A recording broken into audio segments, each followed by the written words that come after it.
Our roll call, we're gonna say everyone's present. Is there a motion to approve the agenda? Make motion to approve. Second. Any discussion on the agenda? Not all's in favor? Aye. How about the minutes from our July 10th meeting? I'll move to approve the minutes. Second. Any discussion on the minutes? Not all's in favor? Aye. Carries. Are there any public comments? Or of any? Right, are there any supervisors not seated as committee members that have any information for this committee?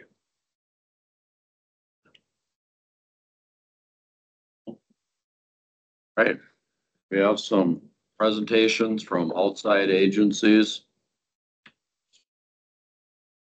What did we do last time? Did we give them 10 minutes to present? Yep. And then 5 minutes for question and answer. All right, we'll start out with West Central Wisconsin Regional Planning Commission. Good morning. Thank you, Mr. Chair. At your seats, hopefully everybody has members of the committee that is have a folder that includes the presentation here. We'll be walking through. Thank you, Claire and IT, for getting everything up and running here this morning. And thank you again for having me here this morning. My name is Scott Allen. I'm the Executive Director for West Central Wisconsin Regional Planning Commission. I've been in this role for just over a year. So one of my first meetings last summer was with you. So here we are again, looking at the 2025 budget already. So with that, try to flip to next slide like that.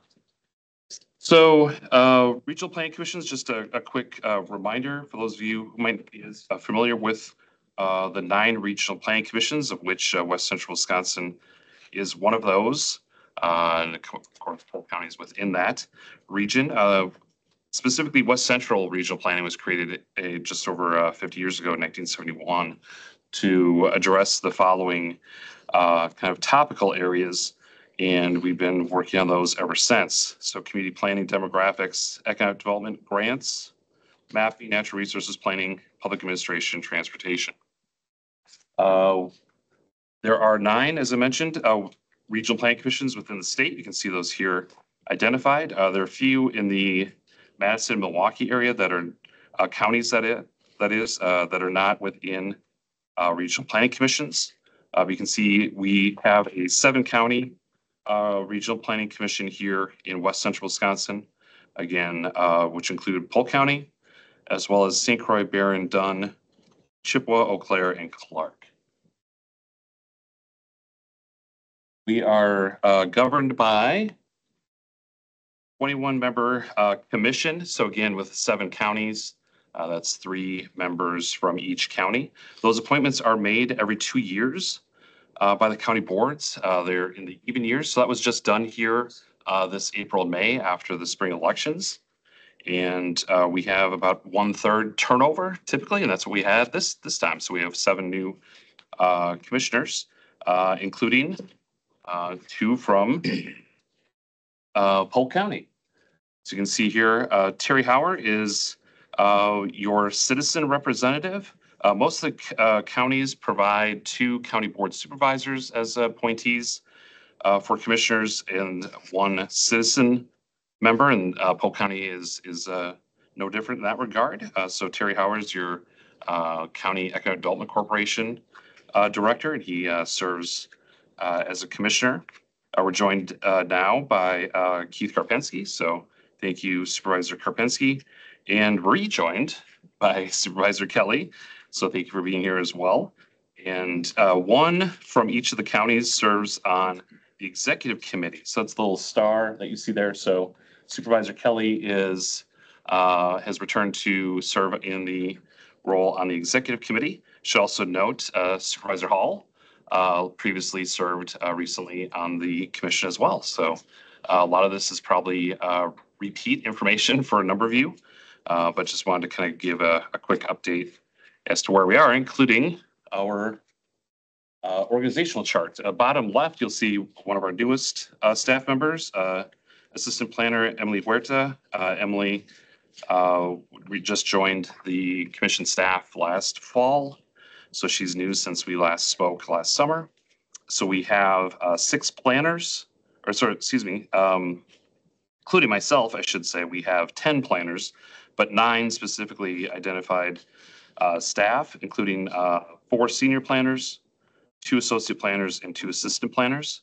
Also new this year, just last week, the executive committee, including Supervisor Kelly, was serving on that, appointed Susan Backey as both senior planner, current role, and deputy director. So there's a deputy director's position identified now as well. You can see there are 2 administrative staff, as well as 3 that serve on the Regional Business Fund, which is a nonprofit regional business fund located within and staffed by the commission. So what is the goal of regional planning, specifically West Central Regional Planning? We assist units of government planning for physical, social, economic development needs of the region. We do that by serving as a coordinating organization. We assist units of government working through various issues and primarily provide that technical assistance. We focus on 4 general service areas: economic development, transportation, community development, and conservation and mapping. I'll just walk through these real quickly. In your packet, economic development, you can see there, some of those, again, focus around kind of the middle one there, project consultation, grant writing administration. We help a lot with that. I'll talk a little bit about that here shortly. Transportation, safe routes to school plans. That's one that we've been doing quite a bit in Polk County lately, as well as ramping up here for pedestrian bicycle facilities planning coming up. And then finally, community development and conservation and mapping. Community development is kind of the core of a lot of what we do, again, with 9 planners, plus myself. We work on a lot of these different community planning areas. Again, mentioning grant writing administration, but also land use planning, as well as county level hazard mitigation planning, outdoor recreation plans. And then finally, conservation and mapping. We provide a lot of geographic information systems, or GIS services as well. So a lot on this list, which is great. It means we've been doing a lot of things and assisting with a lot of things happening here in Polk County.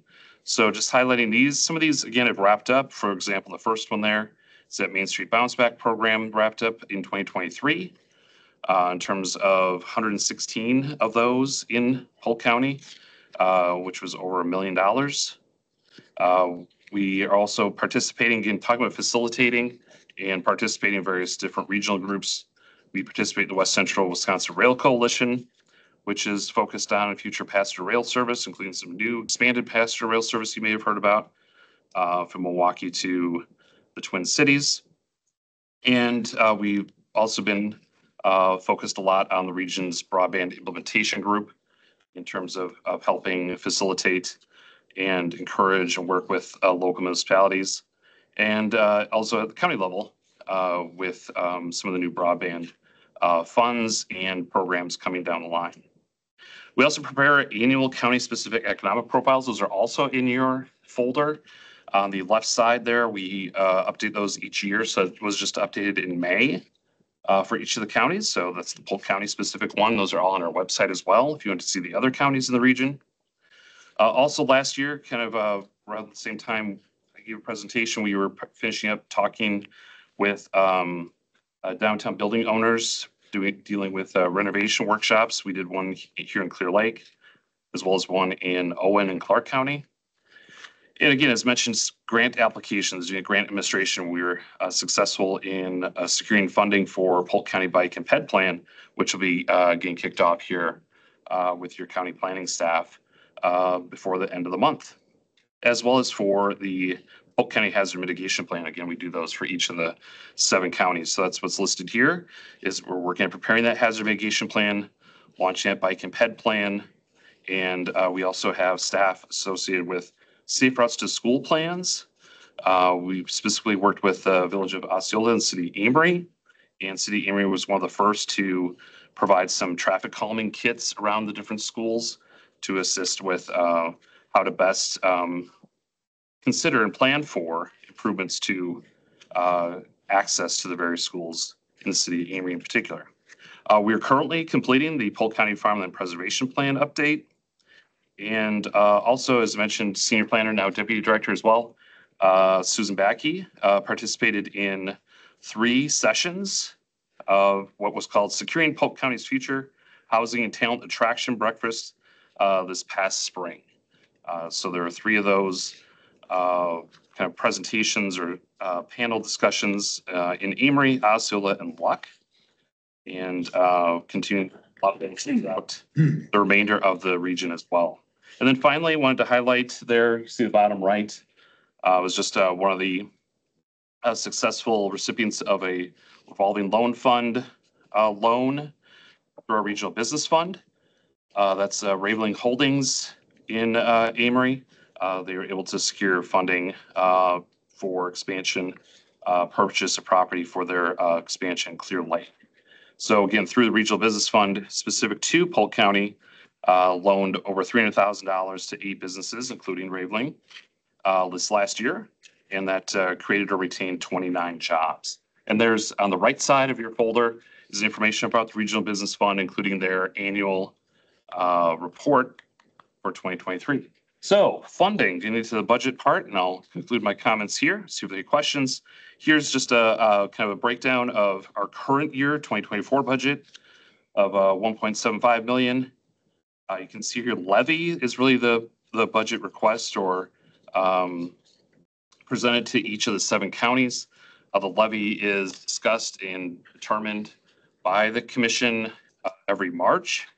And so this is what was produced last year. So the current levy amount for all 7 counties is $297,649. It's 17% of our budget, which is that top left green wedge.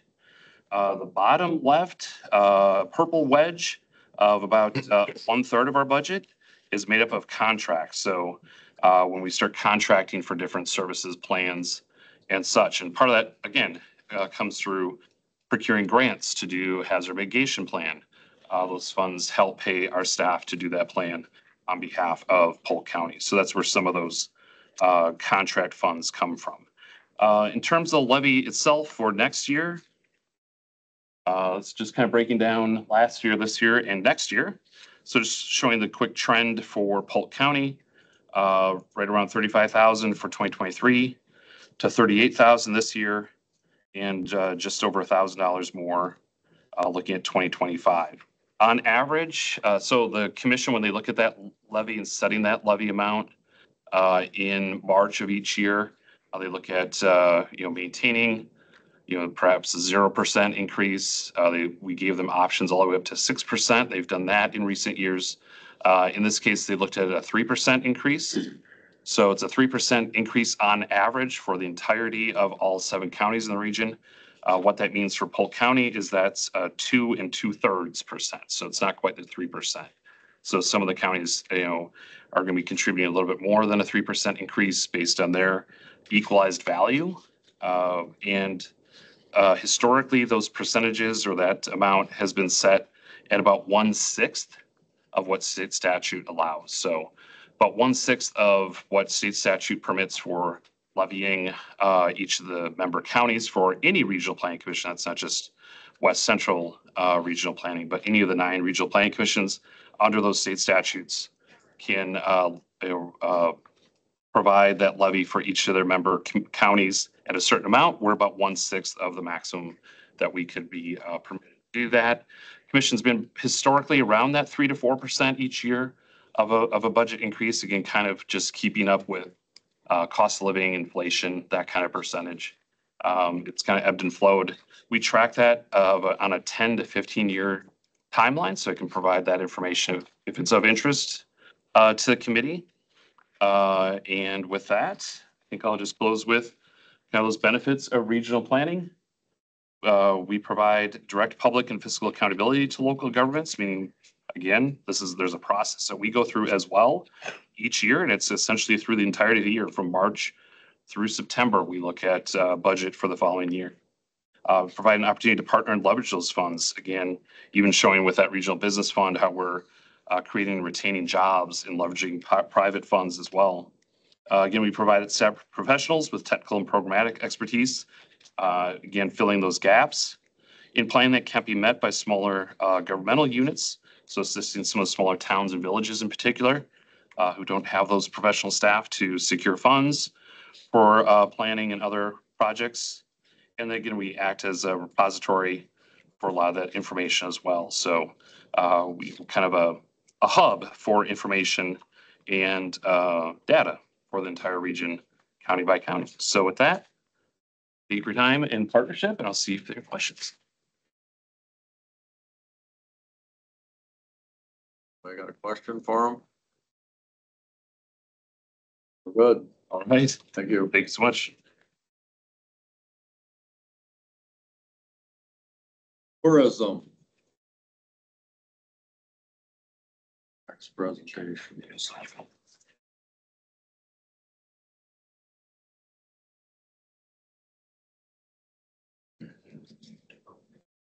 Okay. Morning. My name is Earl Duckett. I'm president of the Polk County Tourism Council. And this over here is Brad Beerson. He is the new Polk County Tourism Director. As the official marketing arm for Polk County Tourism, the council is the marketing entity promoting Polk County tourism businesses, communities, economic well-being, events, and recreation for Polk County. We are excited to present the Polk County Tourism Council's progress on our innovative work to strengthen Polk County's economy through tourism. The work focuses on promoting Polk County's abundance and diversity of natural resources, as well as businesses within the county, who in turn hire local county residents to cater to these visitors. Today, we'd like to give you a quick take on three things, including the council's past, current, and future work, an overview of tourism's economic impact, Polk County, and finally, our 2025 budget request. But first, let me tell you a little bit about the Polk County Tourism Council. Nope. Yeah. See. Okay, I'm the I represent town of Farmington, Roxanne White, Frederick, Tony Johnson, who is the county supervisor on the tourism council, Lisa Dorr, town of Lake Town,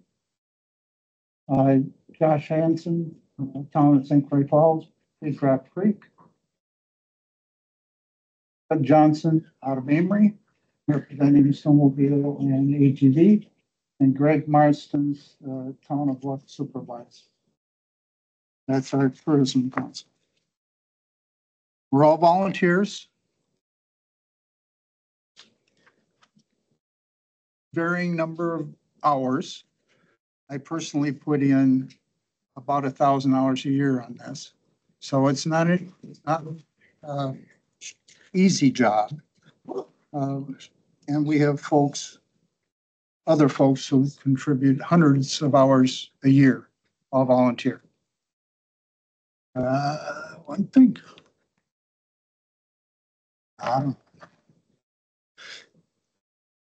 The council has served Polk County for more than 31 years. We have 3 part-time employees, 1 and 1/2 full-time equivalents, and hundreds of hours of volunteer time that we're doing a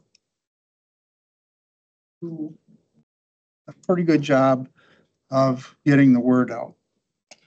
In 2023, we completed our innovative strategic plan, which we are now implementing and is well underway. I'm going to turn things over to Brad so you can hear about the economic impact of tourism in Polk County and the strategies we have in place to keep the success growing throughout 2025 and beyond. We hope you will support this innovative work so that we continue to leverage additional resources from our state and local partners. Brad? Thank you, Earl. My name is Brad Beerson. I am the Director of Polk County Tourism and the Director of the Polk County Tourism Council.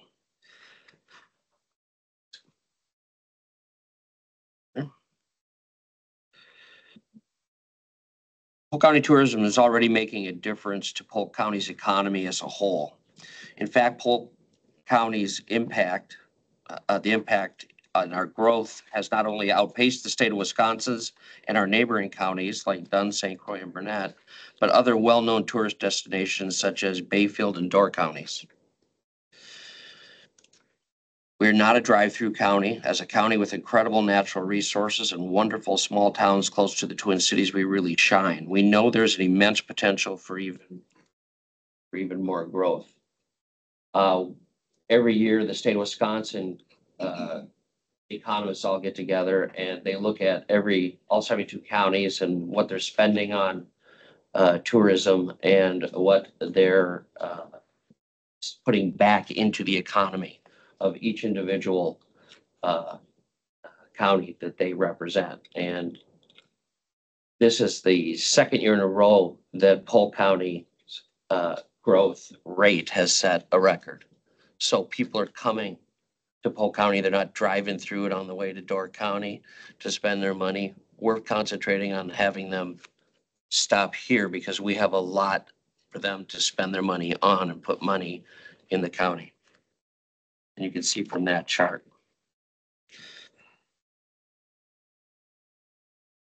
We focused on two goals from our strategic plan over the past year. The first was to build a stronger county tourism network, and second, to professionalize and expand our marketing based on market research data within a well-targeted audience.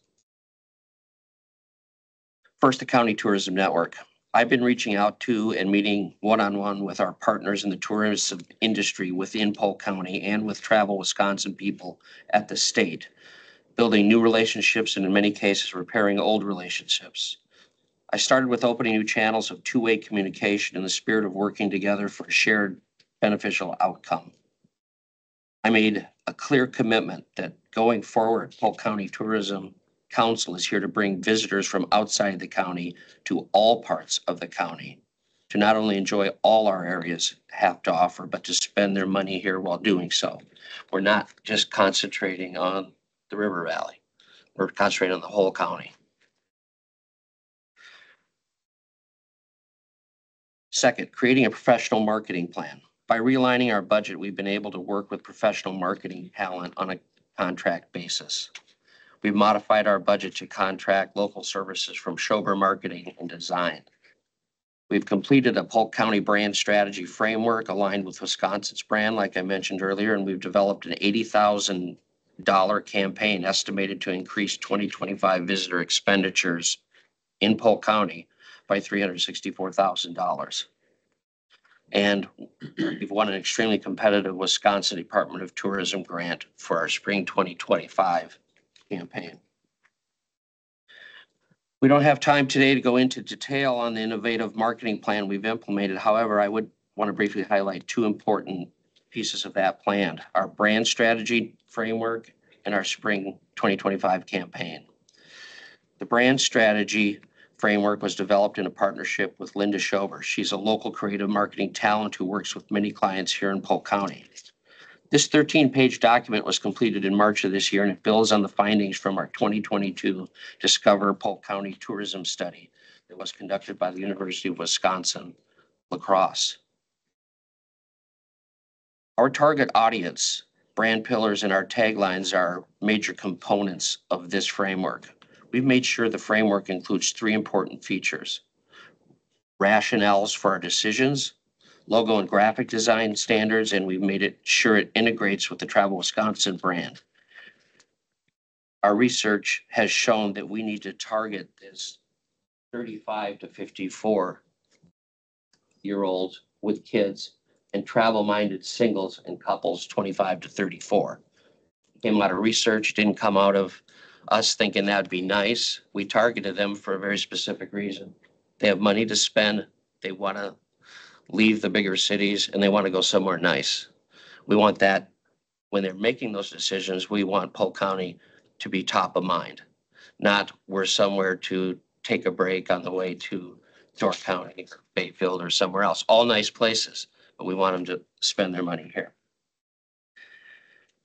This framework lays the foundation for years of work ahead of us.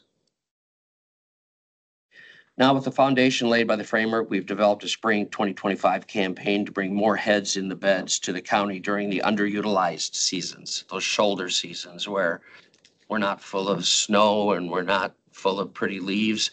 We need to get the people here going into the businesses all the time. So we've planned on this $81,251 budget for this campaign. You'll see that at the top. Don't you love how specific that number is to the dollar? It's like my years in banking, I can't round up, but anyway. With respect to social media influencers, which you'll see down here at a bottom bullet point. We've already reached out through our marketing company and had a social media influencer come to Polk County to film their experiences with their family, visiting various tourism locations and businesses. They will be posting this on their social media page that has a worldwide following of 4.3 million people. They've already done this. We've invited them. We paid them, and it wasn't very much. And they filmed. It's a family of 5 kids and a mom and dad, and people tune in all over the planet to watch where they take their family and where they spend their money, what backpack they have in their hand, what coffee mug they drink out of, and where do they go. Okay. Their regular viewers fall exactly within that target market our research indicated we need to concentrate on.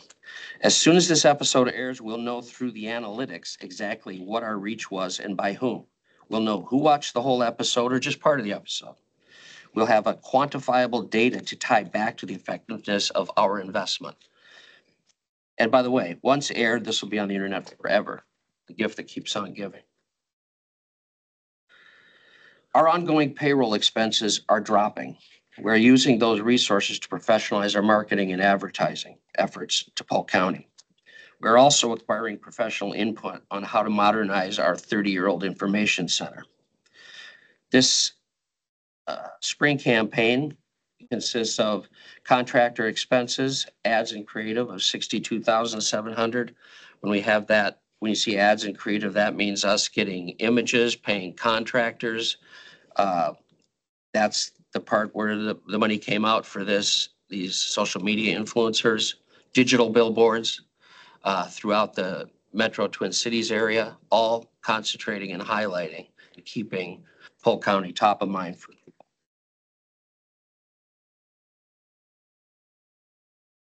As shown in the grants section of this income projection, we're especially proud of the fact we won an extremely competitive grant from our partners at the Wisconsin Department of Tourism for this campaign. I'm told there were many county requests across the state that were not granted, and we got a lot of ours, and it's because of the hard work of the members on the council and myself who put this together, and it was hard fought. And I've discussed that a little bit with several of you already. We believe this is an excellent opportunity for the county to leverage these state dollars by supporting this professionally developed program in the spring 2025 campaign. So in conclusion, we've changed how Polk County tourism gets the message out because many of our visitors have changed how they want to get their travel information. We don't depend on them wandering into the information center or picking up something printed. We're going after them, we're bringing them here, and the numbers show that we're doing it. We believe this is in part why total economic impact by tourism in Polk County continues to grow at a faster rate than many of our neighboring counties and at a faster rate than the state of Wisconsin as a whole. Tourism's total economic impact in Polk County is even growing at a faster rate than Door County, and it's rumored they spend more than $8 million on their tourism. We won't be asking for that, just to be clear. Help us bring those outside the county dollars to Polk County by supporting us in our budget requests to make that happen. Thank you, and Earl and I are happy to answer any questions you may. Buddy, Thank you very much. good, thanks. The Fair Society will be next.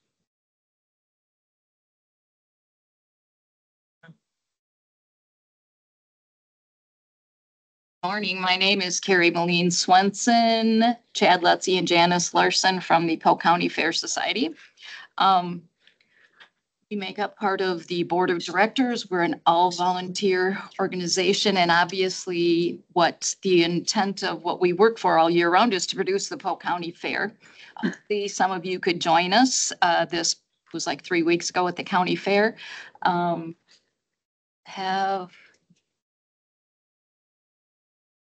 We have one page, a brief overview of some of the highlights of the last year here is, do we have? It may not have gotten, we submitted it late last night. It's been fairly busy trying to get things cleaned up. So we can just kind of go over the highlights a little bit. Okay, well, the attendance numbers from the fair were 38,000. 38,000, yeah, it was a good year. It was a very good year for the fair, and as I stated, we're a volunteer organization. As we strive to put on the county fair, we the goal is to preserve the heritage and tradition that is the county fair while we showcase the talents of the youth and the citizens of the county fair. I think the numbers speak for themselves. We bring the people into the county. We had a successful fair. Do you want to speak more to the fair, or we can go on to the improvements of some of the funding? The reason why we're a little bit late this morning is I was taking delivery of the state fair exhibits that came back from the state fair this morning. We enjoy a very good relationship. We are part of District 2, and so there's a couple of counties that have gotten together and provide transportation for the state fair exhibits. The exhibits that are chosen as judge's choice have the ability to be displayed at next year's state fair. Obviously, getting those things to Milwaukee is a little bit of an issue for some families. So we have partnered with a couple of other counties, and they called me at 9:30 last night and said the truck is on its way. It'll be there at 8 o'clock this morning. And I was like, I've got some things going on. They said, well, tell you what, it's going to be here. So we had 25 exhibits go down, everything from a table to a welded spider made out of horseshoes and nails. As I was unloading, I saw one thing that was listed as staff choice, and it was a poster by a young man on 20 different kinds of birds that he photographed in Polk County. And they wrote a really nice note on the back of the ribbon. And for an 11-year-old, that's going to be pretty exciting to get that back. On your handout, I believe there is a picture of improvements that were made at the county fair this year. Through CIP funding from last year, we were able to get installed right before the fair started the emergency broadcast. Some of you, if you were at the fair, you may have seen that. It helps us to be able to, in the case of an emergency, if we need to evacuate the fairgrounds, which thankfully we didn't have to do this year, to be able to broadcast that news, that sound all across the fairgrounds. And we worked with a group that had the lowest bid, Metro Light and Sound.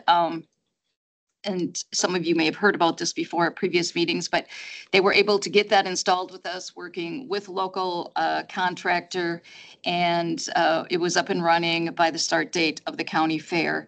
Also, along those lines, the Fair Society paid for improvements, a new sound system in the hog and sheep barn and a new sound system in the show barn. And if some of you were there for the auction or during some of the livestock shows, you may have noticed that you were able to hear what the judges were saying and to be able to follow more easily what was going along in these shows. So those were funded by grants that we wrote and donations from various ag-related organizations and monies from the Fair Society. So we were able to make those improvements. Those were also done with the same contractor. And we will work on moving forward, securing more funding and getting the sound system to be able to go into all the barns. So all these things and announcements can be heard during the fair and during the shows. And so that was the same contractor that provided the emergency service broadcast system that was funded through the county funding. Another improvement that was done this past year with county funds was the overlayment of the roof in the show barn. And that was also successful. We had some volunteer work done.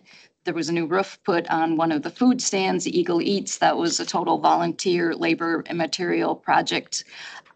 We also had some other upgrades. We've been doing painting and other projects that have been going on this past year. The fairgrounds is also used for other things besides just the fair, and just a little overview of what took place this last year. We had the Easter egg hunt with the Sheriff's Department in March. In April, Feed My Starving Children.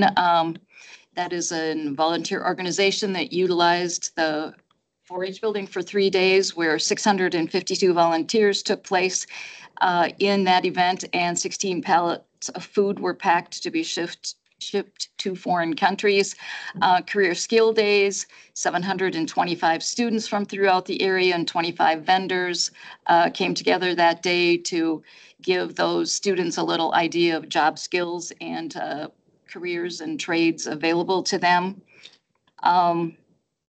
We also, Ag on the Lawn, St. Croix Falls School District, the first full weekend in June, we hosted a Holstein Dairy Show, 150 Holsteins from throughout about a 7-county area were brought in for an exhibit, generated income for the fair, and brought people in for the weekend. Interstate Livestock Show, youth programming, livestock show brings people together for an educational event. Then also the Polk County Health Department utilized the 4-H building for a day camp for at-risk youth. We have private events now coming in that rent the 4-H building for weddings, family reunions, and other events. Those events, along with almost weekly night programming with the dog project, the horse project, sheep, rabbit, poultry, goat, dogs, all these clinics, practices, educational events take place in preparing for the fair. Also, shortly after the fair, the UW Extension brought a team of individuals from Madison up to kind of try out our programming through the STEM projects that the 4-H Extension helps to develop, and they brought it to Polk County to As a trial run. as a trial run. As a trial run. They brought an educator up, and she brought a van full of material. They had, I think, 12 or 13 kids.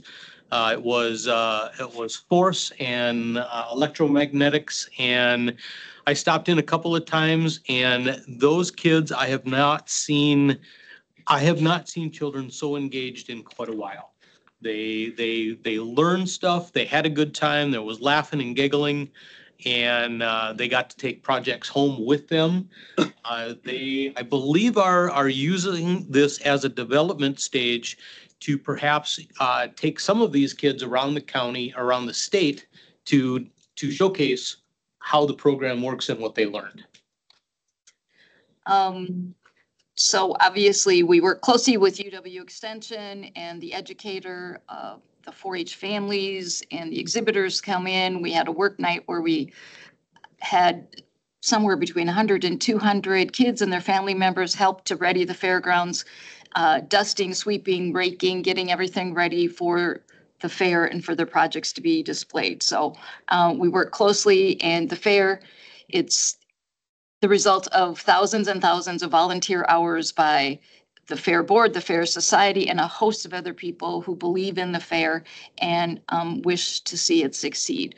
So we have our budget requests in for next year. There was 18,500 for LED upgrades to the hog and sheep barn. Last year, we had done upgrades to the show barn and to the 4-H building. Also a request for upgrades to the ventilation system in the administration building. And then a bid was secured by Polk County with the same contractor that had done the overlayment on the on the show barn, to also have that done hopefully next year to preserve the roof on the poultry and rabbit building. So you want to speak? I know you had on there some of the media. Well, just briefly, we utilize organic social media where we prefer our media to be generated by the people that are using the fairgrounds.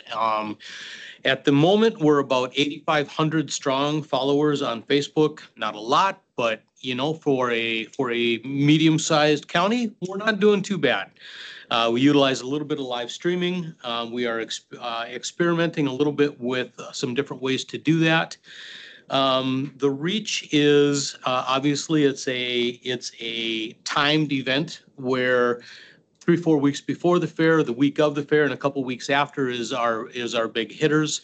But we do try to keep the fair in mind, in people's minds throughout the year. Easter egg hunt being one example of that. When you say Easter egg hunt in Polk County, it doesn't really mean anything until you see the Nat Geo film of what they actually did. Polk County Sheriff's Department put together almost 11,000 eggs, and there were about 450 youth, and they blew the siren at 10 o'clock, and at 10:12, it was done. We were cleaned up and home by 11. It was incredible. It was a lot of fun, and people talked about that for a couple of weeks. Oh, we had a good time, or you know, are they coming back? Lifelink brought the helicopter in, landed it in the snow. They had a good time. Lifelink came back for the Career and Skills Day, different crew, but that crew had talked to the first crew and they knew what to expect, and they had a really good time. The hospitals all got together with the Lifelink crew and kitted the kids up in full protective gear, and they put somebody on a stretcher, and they did all the stuff inside. They put monitors on and they rolled them out and put them in the helicopter. It was a very interactive day, and by all accounts, everybody really enjoyed it. So I think that sums it up. Are there any questions? How's the reporting for maintenance going? That's the county. to the best of my knowledge, we have had no issues. Yeah, we have utilized them for some plumbing and some grounds work, a little grounds work before the fair, so. We did lose a couple of our legacy trees.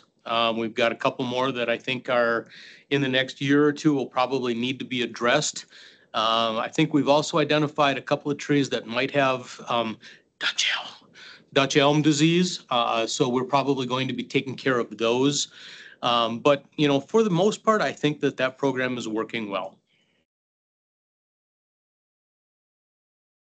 Okay, anybody else?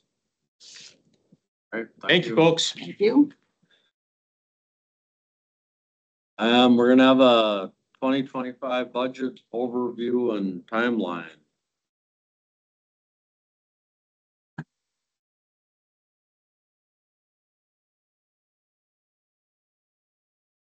That makes 10 minutes.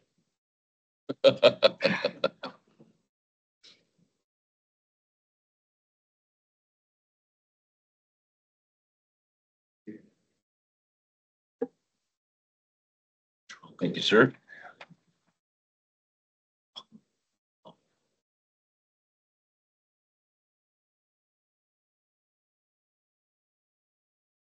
Well, it's budget season. I'm sure you're all glad to see me up here. Next 3 or 4 months, I'll have the pleasure of discussing what's going on with budget. I'll take the next slide, please.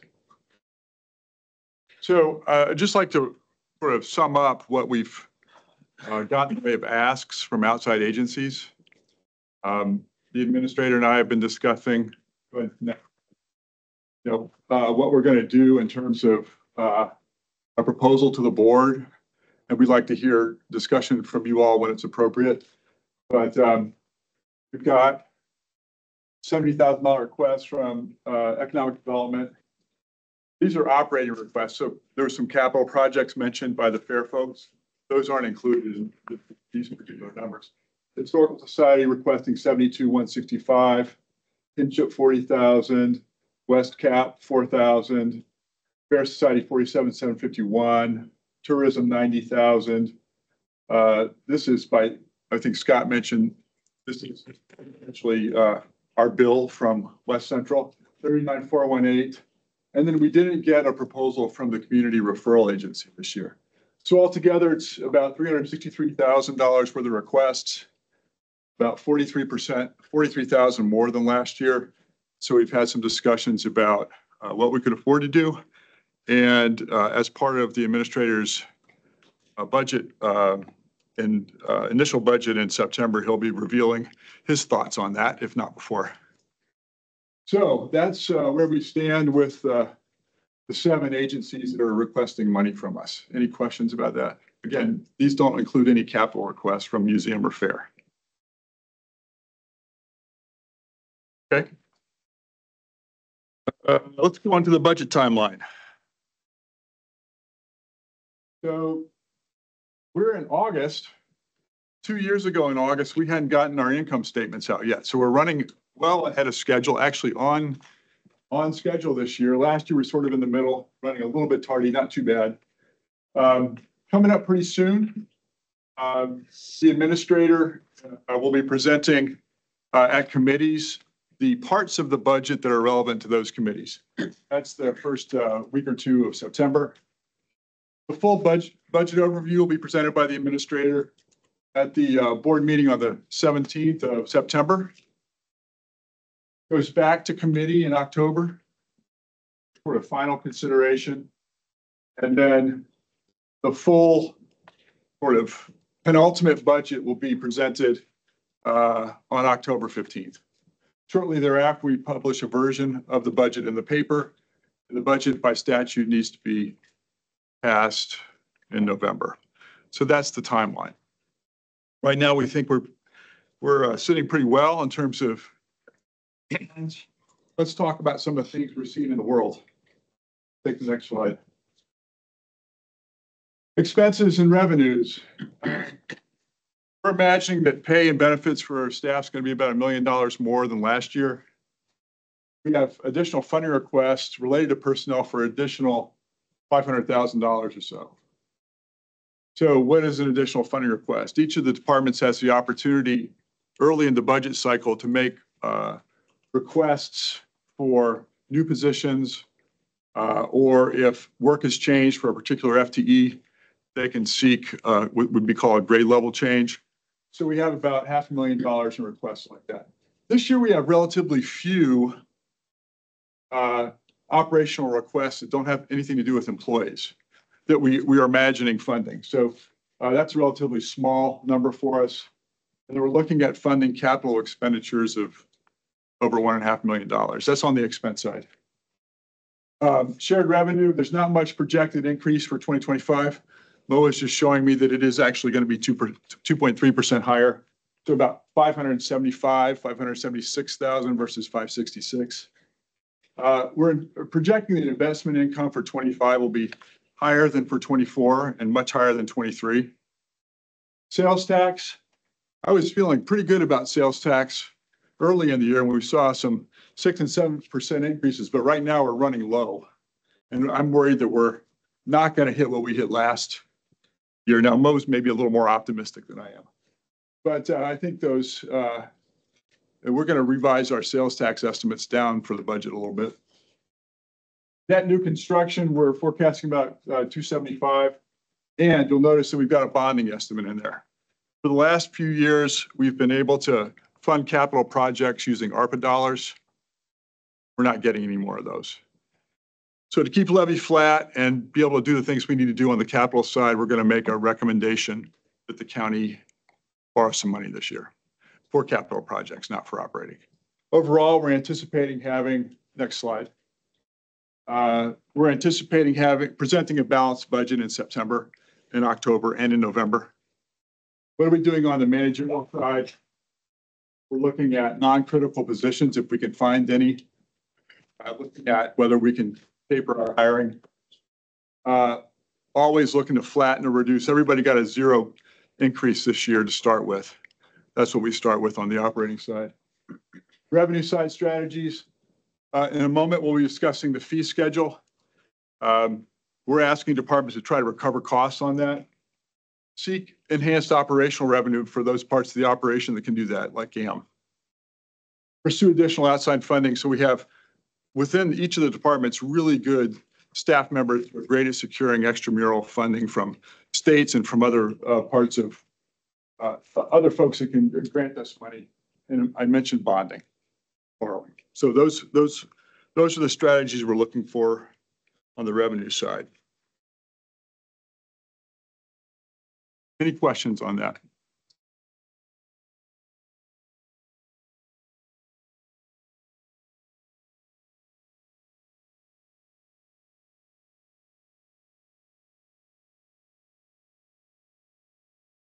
Chair Arcand, I'm not hearing any. Would it be appropriate if I went on the fee schedule? Okay. So of the governing committees has seen and recommended to the General Government Committee the fees from the departments that report up to those committees. And what we have here is a master fee schedule, which is a compilation of all those recommended fee schedules. We have about 450 fees in the county. We were a little lumpy this year in terms of where fees were raised and where they weren't. Very few coming out of ES, very few coming out of general government, very few coming out of public safety, public works, a few for good reason out of HHS because they hadn't looked at their fees in 5 years or so. Overall, you'll go. Yes. So I mentioned we try to recover our costs. By financial policy, we can't do anything beyond that. Fees are not a way we try to make money at the county. We try to make money in different ways, but not through fees. So the departments have looked at opportunities to make fees mirror the cost of delivery. And as I mentioned, a number of HHS departments have taken a closer look this year and have increased fees to cover cost.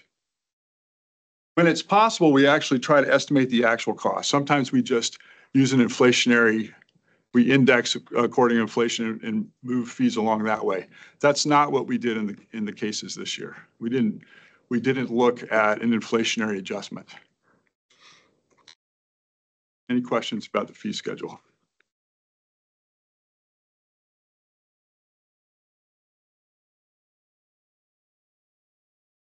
So what we would be looking for is a recommendation from this committee to move the fee schedule onto the board for inclusion in the 2025 budget. This is the first sort of thing that gets fixed in terms of the upcoming budget year. So we'd like to get your approval for that.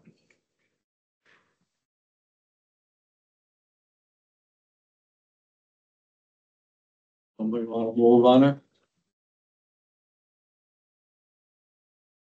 Make a motion, we pass it on to the full board. Second. Any further discussion? Why didn't the district attorney put in 2025 rates? Everyone else did, but are all theirs the same? I'm not exactly sure why the district attorney hasn't forwarded his fees to us yet. Would we assume that they'd be the same? That's an interesting question. I would have to look into that, sir. There's an increase, we'd be notified. I think that would be necessary. And Corporation Counsel is agreeing with me on that. I would assume that if we haven't received notice that the fees would remain the same.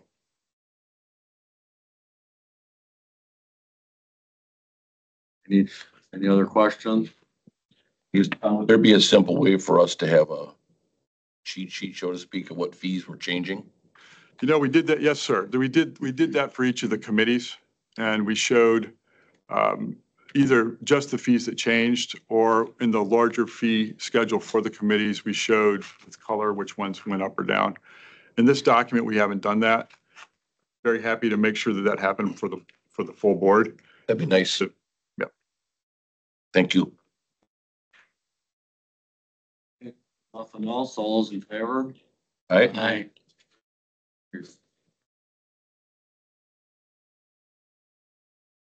All right, who's leading us in the library service rates?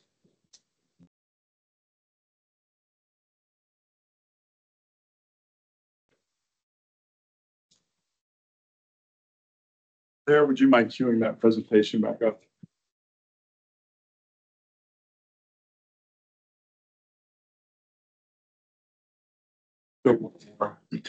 Next, please. Okay. We got a presentation from folks from the library last month about requesting that the board move the library rates to 100%. I've not done any preparation to try to convince you of that. I'm here to lay out what has been done in the past. And I think it's up to you to decide what to do, of course. But just to refamiliarize yourself with the situation, the county doesn't have a library anymore. And because of that, the county residents subsidize libraries for sort of cross borrowing. So when a person from Clam Falls takes out a book from Turtle Lake, there's a way to share costs on that. And what we heard last month was a request from a number of folks associated with libraries to boost the county's contribution up to 100%. It's currently at 95%. And so sort of the history here was a resolution back in 2020. There was a proposal made to get the county up to 100%, and then we've moved stepwise towards that. And so the request that you heard last month was to go ahead and get from 95 to 100%. So that's a board decision, and this committee would need to recommend it or otherwise.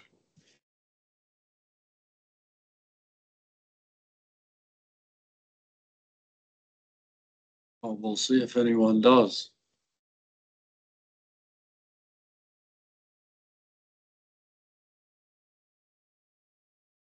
The chair, may I comment to that? I think it's important that any organization has skin in the game. And I think when we ask the county to fund 100%, it takes the skin out of the game for them in managing their costs, managing their expenses, and having liability of the taxpayer. So I personally am not in favor of taking that from 95 to 100%, simply because of the fact if they've got skin in the game, they'll do a much better job of managing it. So would your recommendation be that we don't raise the rates? That would be my recommendation personally. I'll second. Did you make a motion to that effect? I can make a motion that we don't raise the rate from 95 to 100% at this time.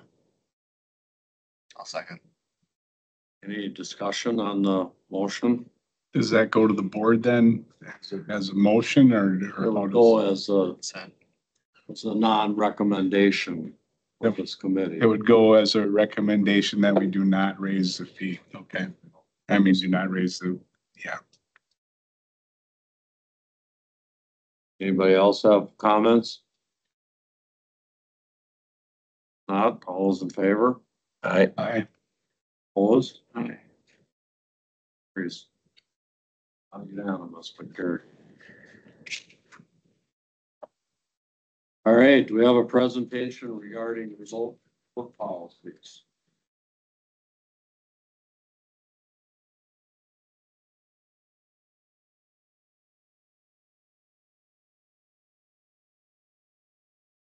Everyone.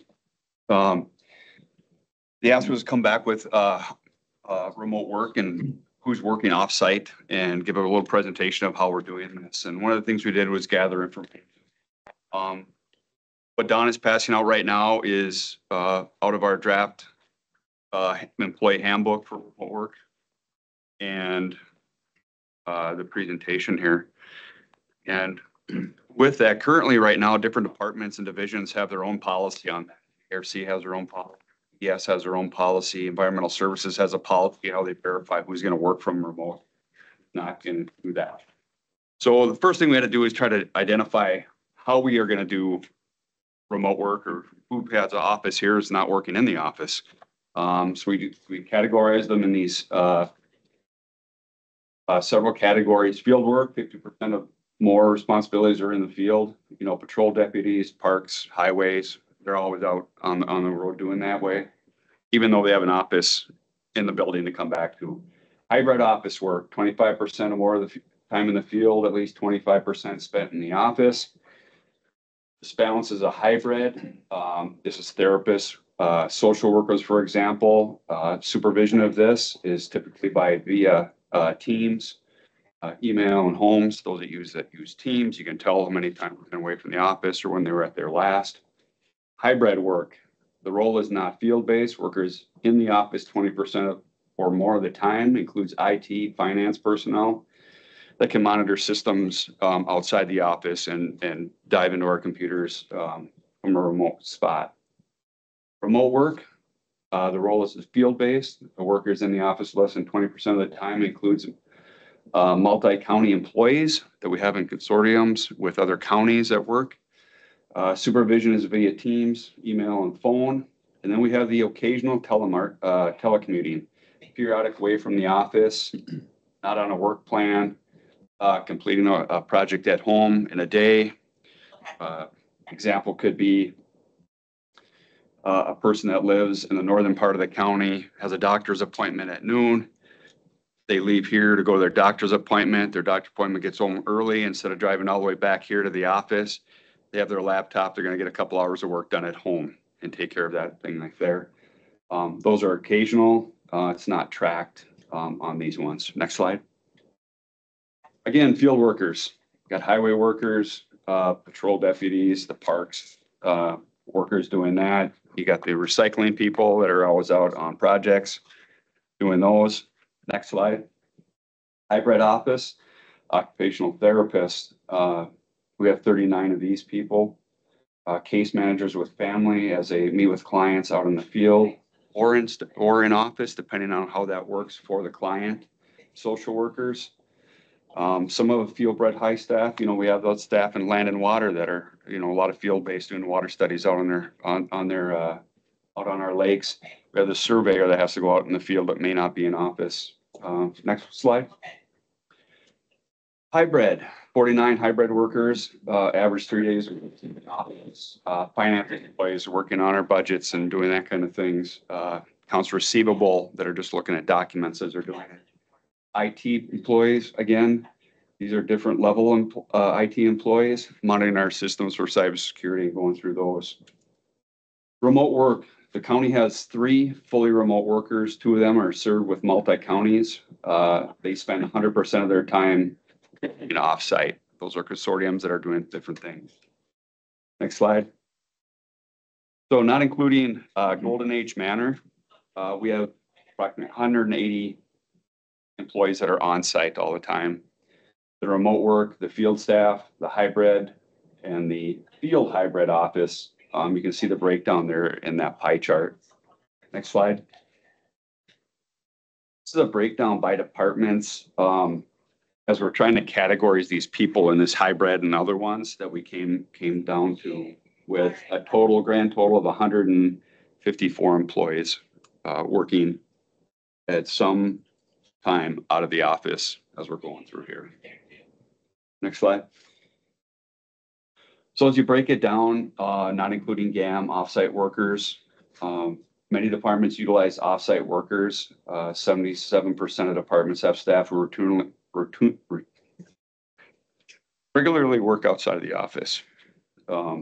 Therefore, much of the county's work is done outside of county facilities.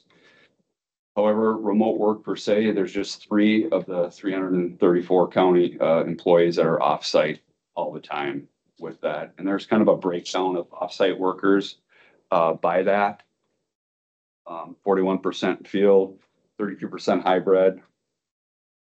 Field hybrid people, 25%, fully remote, 2%. Those 3 people that are out there right now. Next slide. Our offsite work predates COVID. It was started early in 2018. 2018, and CSD was the first one to ever start utilizing remote work or offsite work. We're committed to coverage no matter how many offsite workers we have. You know, that's always the key, is the follow-up. The customer service is our key on this. Eliminating and restricting offsite work will be a negative impact operations, since you saw the numbers on how much out of the office work we have doing on those things. The wrong solution to our workability and productivity, we have other tools for this, our offsite work management, performance metrics. You know, it's up to our directors. If they're not having performers out there, they bring them back to the office, make sure what they're doing, how much caseload work they're getting done, and their availability. Eliminating and restricting office work will reduce liability to hire many departments. We've seen this already, that people have taken other positions that when they had the opportunity now, not knowing that remote work will be eliminated. You know, where we were fully staffed a month ago, which was rare, we're quickly losing some people that see the opportunity to leave, not knowing what's going to happen with this. It does jeopardize our opportunities like economic support that would not have the availability to work without offsite options on that. And the key always is our customer service. Eliminating outside work does not eliminate getting a phone message on there. Just the other day, our phones went down, no one could get in. Our employees are on calls all the time. The key is the timely return of a call with that. You know, so it doesn't solve if the issue is people not getting a hold of them. Subsequently, I had a gentleman call me after the last meeting we had on this, left me a message, say he can't get hold of anyone at the government center. So I called him back and said, hey, who are you trying to get to? He says, everyone. I can't get anyone at the government center. So specifically, who can't you get a hold of? I don't know. Every time I call, I get an answer machine. Who'd you call last? So I asked him, and he gave me a name. And so I followed up with that name, and subsequently the employee says, no, he's next on my list to call back. He left me a message yesterday. So we are working on this. Each manager is diligently always looking at remote work and are we getting production out of it? The key is naturally our customer service, and ES has gotten rid of a lot of their phone trees to help with that issue. It rings for different phones, and subsequently it won't solve every issue. For example, Hannah up front at zoning, helping a customer online or on the phone, answering the questions, got it all done, all that. She hangs up the phone. She has 4 messages waiting for her on that phone to follow up and call back. So offices are busy. And I'll be honest, sometimes my phone has caller IDs. If I'm late for a meeting and I see my phone ring, and I know it's not going to be a 2-minute conversation, you know, I'll have to call the person back and answer that. So we put this together and had staff really look hard at it. You know, like I was mentioning before, ADRC, CSD, they all have similar policies and forms they fill out and require that. I know environmental services, there are 2 people that are working on projects. There's an end date to those. So it's not like an open end to that with that. So that's the presentation I have with that. Next slide. Corporation Counsel's perspective. So if you look at the resolution, you'll note that there is a legal impact noted by Malia on that resolution. Essentially, her perspective, which is shared by me as well, is that because we are a county administrator form of government, the county administrator has the authority to manage staff and administration of the county. The board itself does not have the authority to specifically say, this is what we're going to do. What the board's authority would be to say in a resolution, we are directing the county administrator to develop a plan that limits remote work or restricts remote work or something to that effect. The resolution as drafted simply states, the board says, this is how management is going to happen of the staff. And because the board doesn't really have that authority, the resolution as drafted doesn't really accomplish what you want to accomplish because it won't have any real effect. You would want to revise that resolution to direct the administrator to create whatever plan you want to create. And then if the administrator doesn't do to your liking or develop a plan to your liking, then the board would have the ability to redirect the administrator or something to that effect. So that is written directly on the resolution. Again, that was an opinion of Ms. Malone and it's shared by myself. There are additional concerns that I have with the resolution. They aren't concerns that I would want to share with the committee in open session because again, they do have legal ramifications for the county. I would ask that we have those conversations in closed session if the committee wanted to continue to move forward with contemplating this particular resolution as it's drafted.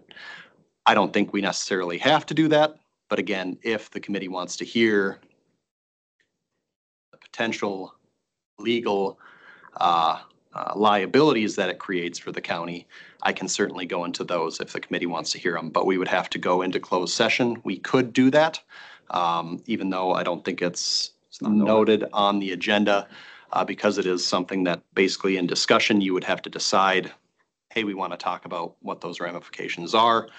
You could just move to go into closed session to discuss those and then we'd clear everyone out. So that's Corp Council's perspective.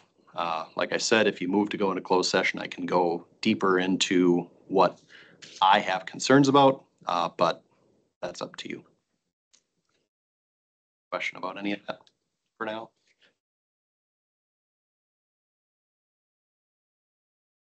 Great. I have a question for you, Mo. What do you determine, or does the county determine as proper response time for a call? What's the guideline? What's the guideline for a call? You know, preferably return that day, depending on when that comes in. Naturally, if it comes in on a Thursday and the person's gone on Friday, it's not gonna be returned to the following week. But the promptness of the call is the most important thing because that's what is gonna fuel if you never get a call back. You know, so I would prefer that same day. But again, depending on when that call comes in, it's always, sometimes it's not possible, you get that phone call at 4:29 as you're doing something else and I'm called back. Is that openly discussed among your department managers? Yes. Okay. Mr. Chairman. Mo, I'd just like to thank you and the department heads for putting this information together for us. It's helpful. Thank you.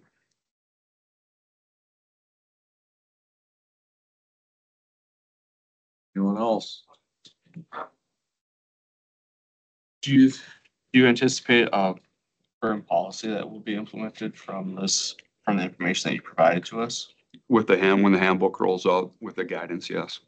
So the handbook is gonna come from administration. Yes. The board won't have any way to look at those policies or the handbook prior to implementation of those. Correct. The board passes the general policies on how it works. The handbook is the guidelines to follow those policies to ensure that's happening.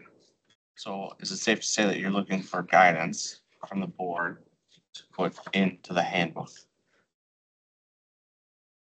in regards to this offsite work policy? Guidance as far as what direction? Resolution that says how the board feels the guidance should give you to go into the handbook. Is that what we're looking for? No, we're providing you information on how we're following the policies with you. I mean, if there's issues with Policy is what you're saying right now. each department has, the departments, the major uses of offsite work have their own policies right now, their guidelines. We don't. We're doing a have the- countywide implementation in the handbook, so we're all on the same page with it. But we have not seen one department's policy, period. So we don't really have any policy right now. It's just whatever department. I have copies of the 3 right here that are very similar. I'd be glad to share with you. We haven't seen any. When the handbook comes out, it'll supersede those with the form to fill out requesting that and the agreement between the employee and the employer on that remote work. Okay. So we have guidelines on those. I'll further note that a lot of departments in the county are county elected positions. And while the board can direct the administrator to implement policies or implement procedures that they believe are most appropriate for the administration of the county, those elected officials have a lot of statutory authority to appoint their deputies. And in doing so, it removes a lot of power from the county to enforce a lot of these rules on them. So, for example, the clerk has 2 deputies. If Mo were to say, you're not allowed to have remote work, she can say, they're my deputies. I'm going to allow them to have remote work, whether you say so or not. So, and there's lots of departments like that. It's important that we have a cohesive plan that in working with all of the elected officials, all of the department heads, that we have something that works for everyone and is equitable to all employees. Again, you're looking at giving direction to a person that you're employing. So the board supervises the administrator. If the board doesn't like what the administrator is doing and administering, the board has a recourse for that. I don't think it's an appropriate recourse, but there are mechanisms by which the board can enforce these things, and so I'll leave it at that. I'll leave it to the legal perspective. There are departments that you're not going to be able to stop from doing certain things. And I Is basically what I'm saying. Yep. And I completely agree that contract employees are different and elected employees are different. But And it's not just that's a very small percentage. It's not just the elected officials either. It is their deputies. So the treasurer, the register of deeds, the clerk, you have the district attorney, you have the judges. They all employ the clerk of courts. That right there is at least 20 or 30 employees, if not more. And that's 10% of our workforce. And so I'm not saying that any of them wants to do remote work. They might not. They might say we need everyone to be in the office. But if they did say that, you're talking about 10 to 15, maybe 20% of the workforce that we don't even have the authority to tell them necessarily yes or no. Thank you.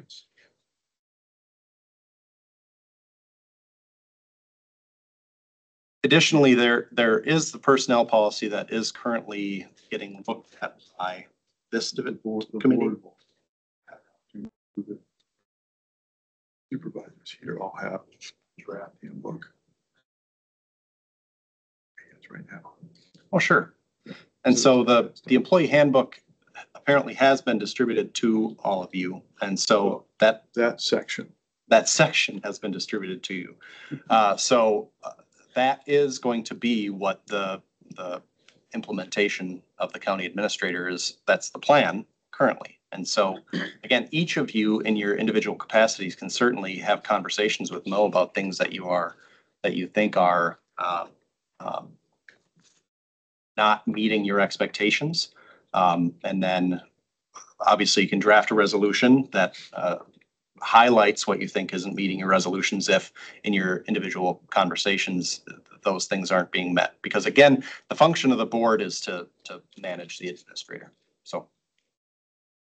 And again, if you're finding issues or your constituents have issues with departments and stuff, please let me know so I can rectify them. You know, I can't solve the problem if I don't know what the specific problem is. If it's a specific individual or a specific incident, or if it's a global thing. So just let me know and we'll jump right on it.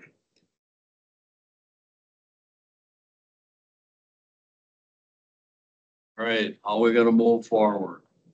Got a resolution presented to this committee. Yeah, more information. Is the resolution going forward or what's the?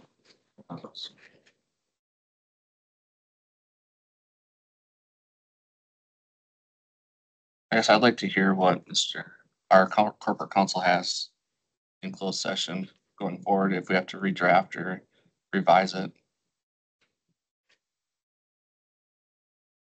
All right.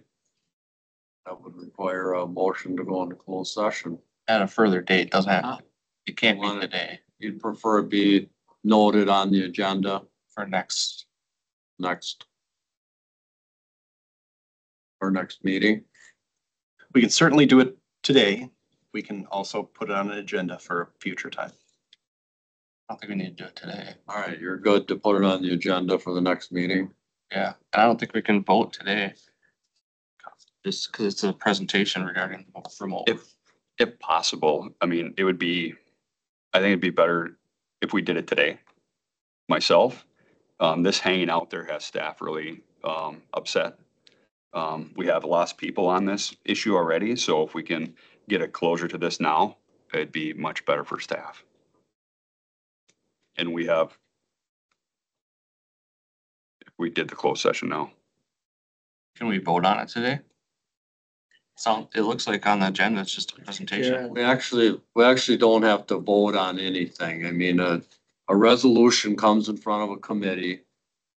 We either the author pulls it and withdraws it, or we send it to county board with or without a recommendation. So either the author of the resolution pulls it, or someone moves on it to move it to county board with or without a recommendation. So if you'd like a closed session, you can have that. And then the decision will have to be made, whether it's going to county board or getting withdrawn.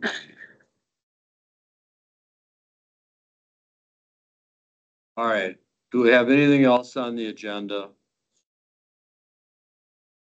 If we're going to closed session, I mean, most everyone in the room has to leave. So can we finish our agenda and then do a closed session? Absolutely. All right, so do we have anything on our work plan, subject matters for our next meeting? Anyone have anything? Would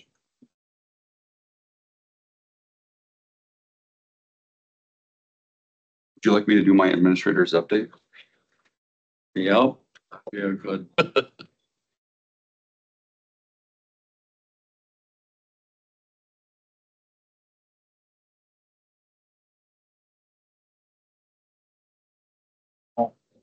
Drop your glass. Speak better, we're talking. All policies. They're all- Yeah.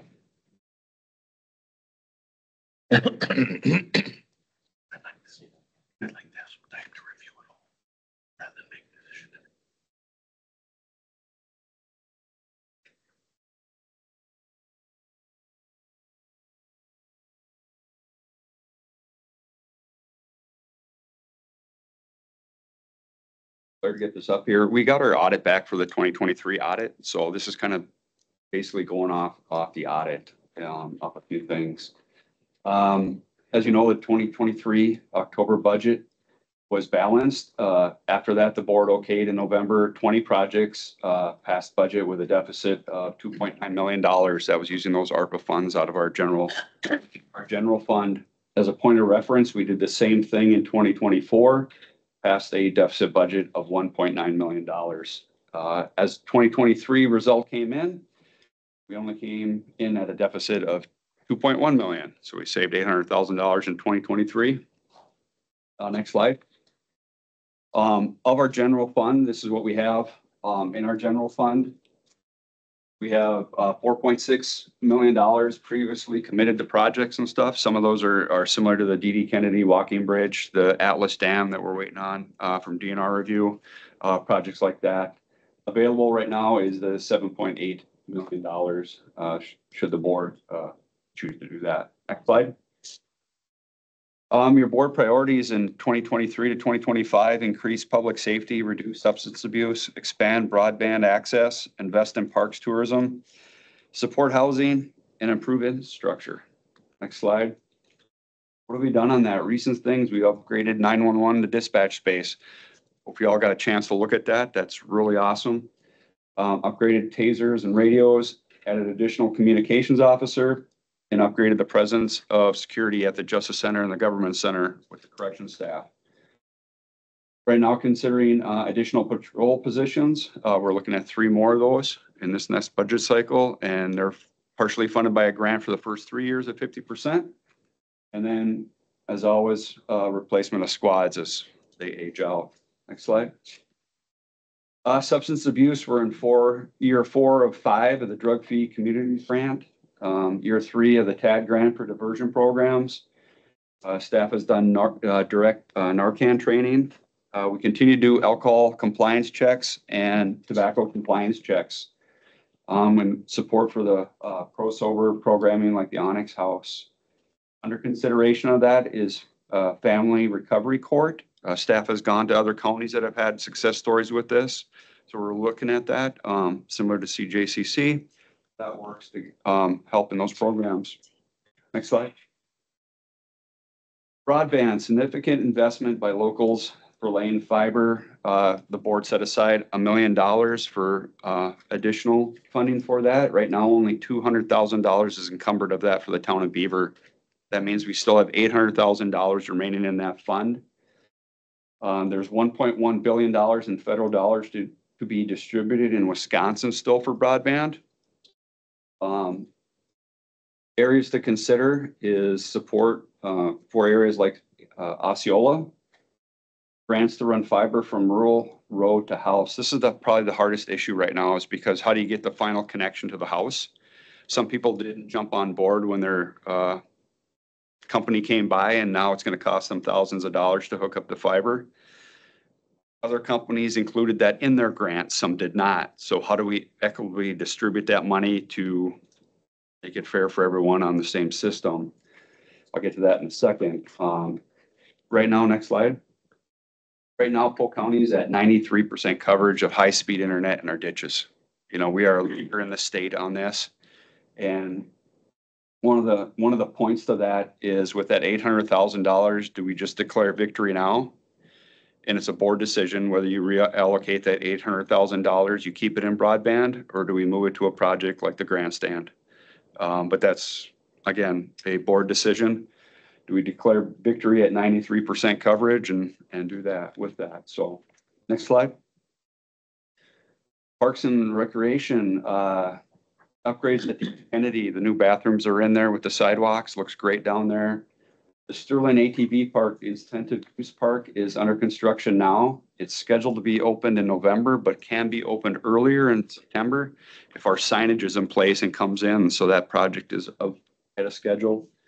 Summers Lake, we added some parking for equestrian trailers and some day camping areas out there. Plant Falls Dam is ongoing right now. We did have a kind of a hitch in some of the components. The gates will go in right now, but we're gonna have to remain the flowage drawn down due to the actuators now are 5 months out. So that bridge will be back open. County Road I will be back open when there's no work being done until those actuators come back in, and we can fill the flowage again. But we do have a specific time frame when we can fill the flowage, so we just can't close the gates and fill it up when we're done with construction. So we're working on that. The new bathroom is in at St. Croix Falls across from the police department down there for that trailhead. Under consideration, new docks at Magner. The grandstand project is out there. And with the new docks out there, one of the things that's out there, some of these upgrades that we did up there were part of the PTAG program, and that those dollars were set aside by resolution from the sale of a lime quarry. And in that fund right now, there's still a remaining $695,719.35. Right now, by resolution, it's only dedicated to Polk County trail improvements.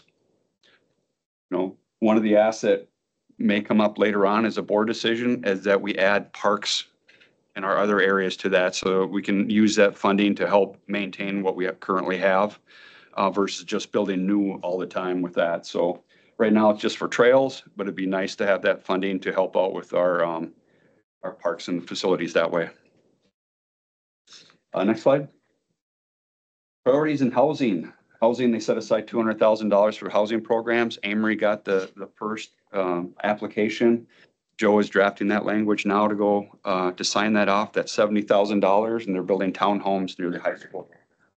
So that's a success story there. Next slide.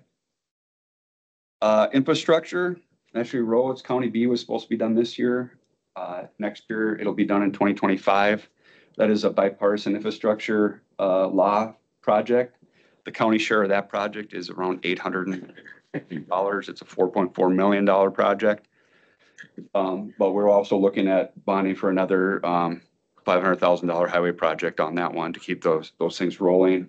We did the HVAC in the CISA Northwood College building, the recycling center in progress right now, still on schedule to be replaced in November. There hasn't been a lot of movement now. We were waiting on one more state permit due to a design change on removing one wall. So if you haven't seen activity out there, the weeds are getting tall in the piles, you should start seeing something happening there very quickly on that. So next slide. Financial position of the county strong. You know, we're meeting our challenges of increasing tight revenues. You know, our levy can only go up so much. Solid progress on board priorities. We're checking them off as we go. Workforce stable despite pressures. We still have the pressure of the private industry wanting to recruit and take our good talent away from us with that. So that's always a pressure on us. Our discipline is key, using all our tools to change that, you know, keep our levy flat for our residents. That's why now after we got the ARPA funds spent down, it makes to get back on our bonding program for our capital and projects and not putting that pressure on the levy. That'll keep our levy flat. Sales tax, it was down. July was 1.7%. About 46,000 in July. Some say it was because of the rain. I'll wait to see on that. I'm not sure. Wait to see what August comes in at. Our investments are very strong. So our goal is next month to come to the board with a balanced budget. Not a deficit budget, but a balanced budget, but using all our levers to achieve that goal. And that's all I got.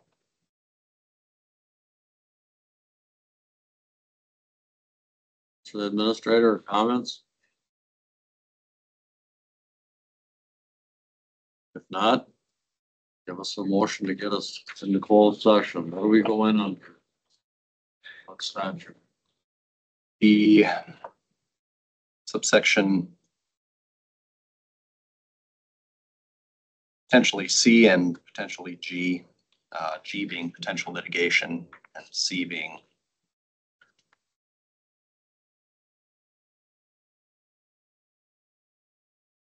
performance of a public employee over which the board has jurisdiction. I guess that would potentially cover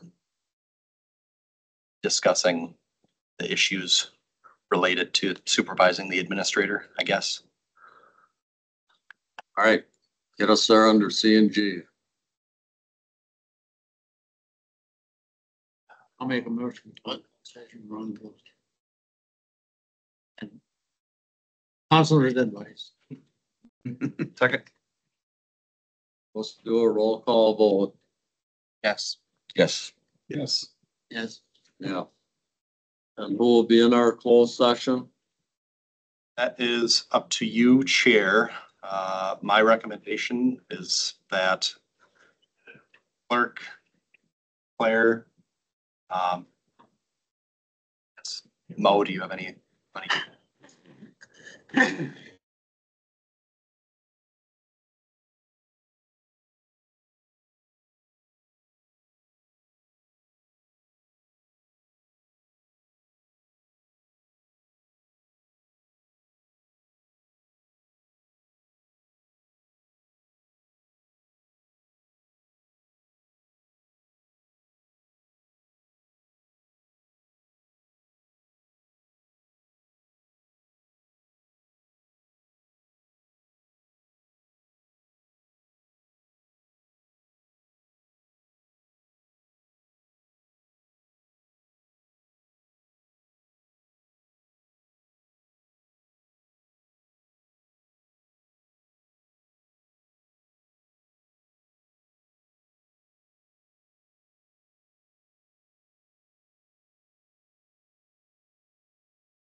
open session. We gotta get a couple doors open.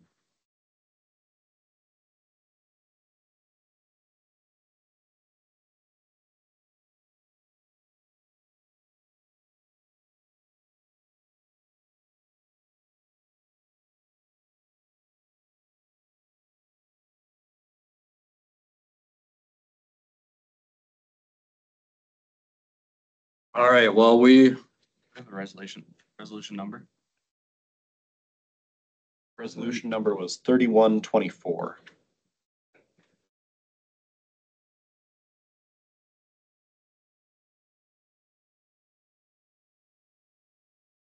all right, we had asked that the resolution be postponed to this meeting so we could get some additional information. Do we feel we've gotten the information we need? Be nice to review these policies. There's 4 of them here. 5. I guess from my standpoint, I'd like to review too. One thing I would say, Just a comment, those policies will be superseded then by the handout that you had for the handbook. So those will be null and void. The handbook one is the one. Should be going forward. Is that the one you just handed us here? The one we handed you earlier. offsite. With scratch mark, we got the relevant part. Yeah. It starts at the bottom, Starts at the bottom. That's not even applicable. 3 pages, and then there's a form at the back. Those will be the rules for. I think the value in this, Mo, is just reviewing what it's been. So we can look at that and understand what was in place. I guess I can, if we're just in discussion. Yeah. I guess what I can share with you is that from the constituent standpoint, I've got all kinds of calls on this. And I think it is a concern to our public, you know, having been in private industry and had to have people work at home through COVID, and we got all the threats. So we're gonna quit, we're gonna leave, and we had to bring them back. We brought them all back, and it was insignificant, the number that have left. Is there some that could? Sure there is. Absolutely there is. So I think we got to be careful as we present this to the public in sectors where people had to go back to work, that the government sector is exempt from that. So I think we really truly need to understand what has been in place and what direction. I completely agree that there are certainly times that we need to have remote work and it's required, and there are elements to it all the time. But I think the public concern for that is probably a bigger one today when most of private enterprise has gone back. Okay. So I think it's imperative that we as representing constituents understand what it was and where it's going and what the plan is, because the reality is we're of the people, by the people, for the people in a government entity. So I think we need to at least be able to do that research to understand what the best direction is, if any change at all. And unfortunately, we couldn't answer that prior to having this information. So I think it's important for us to have the information to even be able to answer to our constituents as to a direction. Sure. There's my 3 cents worth. All right, well, I mean, right now, the resolution 3124 been brought to this committee. So it's here. The author want to do with it. Either someone's gonna move on it or it's gonna get withdrawn, one or the other.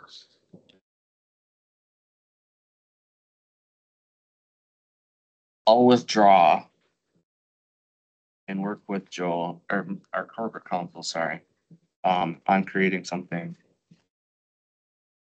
for the future. And that doesn't have to be moved or seconded. It's So, his because resolution. it's just withdrawn. Came here, it was reviewed, and the author chose to withdraw it. Because All right. we can't postpone it. You can redo it. Well, I think with the legality of it, we should withdraw it anyway. No, regardless what comes back and what form it is, the way it was currently done, I think it's best that that's personal. Yep. I mean, I don't. No, that's right. All right, I guess we reviewed our work plan, subject matters for the next meeting. Assume we would have enough with the budget, enough to meet. The budget presentation. And were we supposed to do something with the outside agencies or just listen to the reports and waiting for your recommendation Correct. and then we'll act? Yes, yes, you've seen their asks on the slide up there, and then you'll see my recommendations on those asks. And that'll be next month? Yes. All right. And I just wanted to clarify a motion from earlier, from Mr. Ruck. I don't remember who, Supervisor Ruck, I don't remember who seconded it. The motion was to send on to the board with recommendation that it be continue at 95%.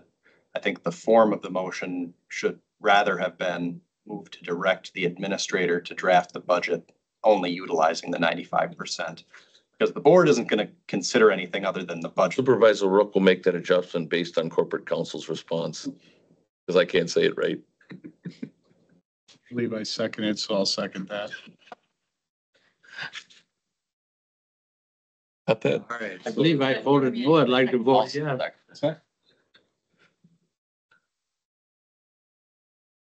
So that's okay to change the motion. So Supervisor It's really not going to the Right. to the board. is saying, clarifying his previous motion that it is not putting it forward to the board. He's clarifying his motion that it was intended, that he was directing The administrator. to move forward through the budget process at utilizing the 95% as opposed to 100%.